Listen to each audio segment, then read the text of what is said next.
रांची के मोरहाबादी से सामने आई एक तस्वीर ने विकास और मानवीय संवेदनाओं के बीच संतुलन को लेकर कई बड़े सवाल खड़े कर दिए हैं।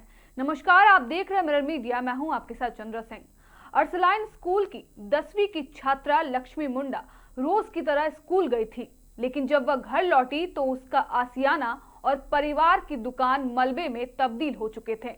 परिवार का आरोप है कि नगर निगम की कार्रवाई में बिना पूर्व सूचना के उनका घर और दुकान तोड़ दिए गए। इस घटना में लक्ष्मी की किताबें, कॉपियां और पढ़ाई का सामान भी बारिश में भीग गया। वैज्ञानिक बनने का सपना देखने वाली इस होनहार छात्रा के सामने अब पढ़ाई जारी रखने की चुनौती खड़ी हो गई है। दूसरी ओर उसकी मां सरिता मुंडा, जो पिछले 15 वर्षों से दुकान चलाकर परिवार का पालन पोषण कर रही थी, अब रोजगार और रहने की जगह दोनों से वंचित हो गई हैं। घटना की जानकारी मिलने के बाद रांची की मेयर रोशनी खलको ने देर रात पीड़ित परिवार से मिलने पहुंची। उन्होंने परिवार को कांटा टोली आश्रय गृह में रहने का सुझाव दिया और हर संभव मदद का भरोसा दिया।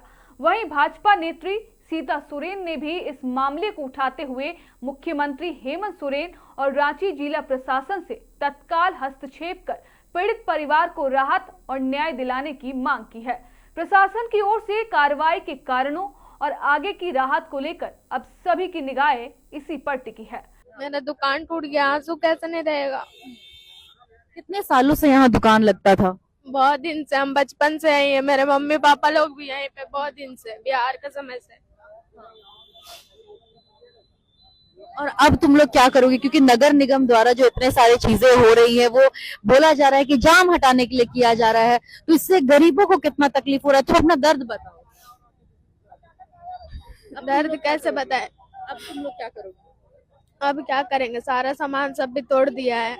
देखिए, ऐसा है कि हम लोगों की आज बोर्ड की बैठक थी और दिन भर यहाँ पर क्या कार्रवाई हुई हमें जानकारी नहीं थी।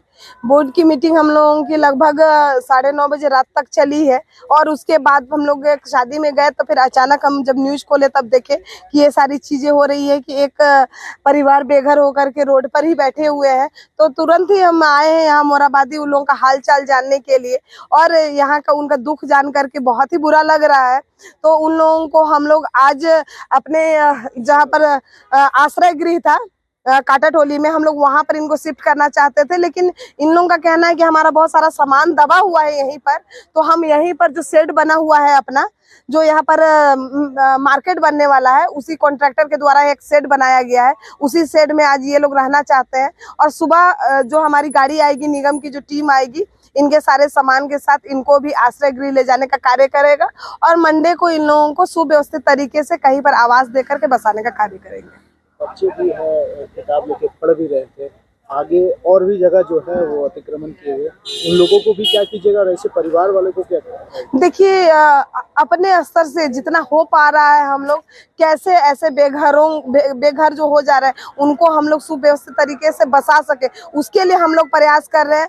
जो लोगों की भी दुकानें टूट रही है उसे कैसे हम लोग व्यवस्थित तरीके से एक मार्केट में बसा करके उन लोगों को कहीं पर हम लोग व्यवस्थित कर सके, उसके लिए हम लोग प्रयास कर रहे हैं। निश्चित ही संसाधन कम है, लेकिन इन्हीं कम संसाधनों में कैसे व्यवस्था करके इन लोगों को कर सके, इसकी व्यवस्था करने की हम लोग प्लानिंग कर रहे हैं।